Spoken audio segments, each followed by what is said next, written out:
if you've heard me discussing the other seasonal Silly Symphony shorts, I can confirm I'm going to say here what I have said with those ones, and that is that I wish they'd just held off a tiny bit longer with making these, because these would have been much better in colour. Because the thing with seasons is that we often relate to them through colour, and certain tones, and, you know, cooling tones for winter, warming tones for summer and spring.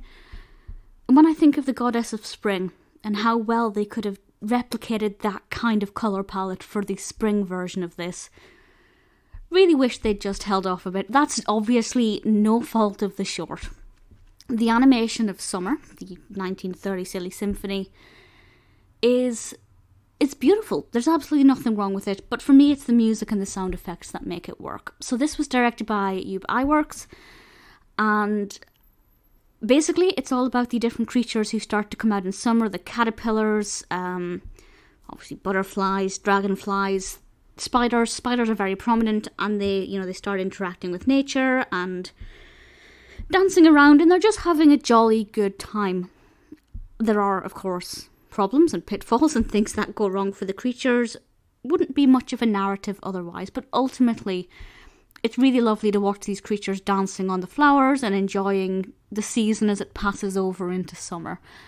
The sound effects are brilliant. There's a particular scene or a particular moment where these spiders are dancing on top of these flowers, and it's absolutely beautiful to watch, and I thoroughly enjoyed it, and the sound effects are so in sync with the movements of the spiders. I was really impressed. It's really good.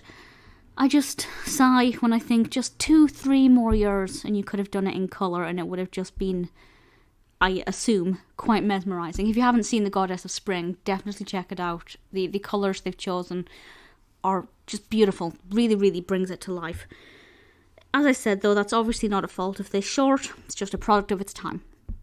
And I should point out as well, if you're not familiar with my other content, I have nothing against black and white. In fact, I love a lot of black and white cartoons. There are some really fantastic ones. Summer is not one of my favourites, not one of my all-time favourites, certainly, but I enjoyed it. If you've not seen any of the Silly Symphonies before, this is not one that I would recommend as an introduction. But certainly, if you've seen some silly Symphonies,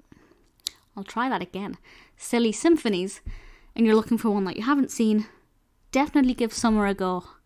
There's a lot about it, certainly with how synchronized it is in the animation of the animals, the creatures. There's a lot of good things going for it. Not perfect, but still enjoyable.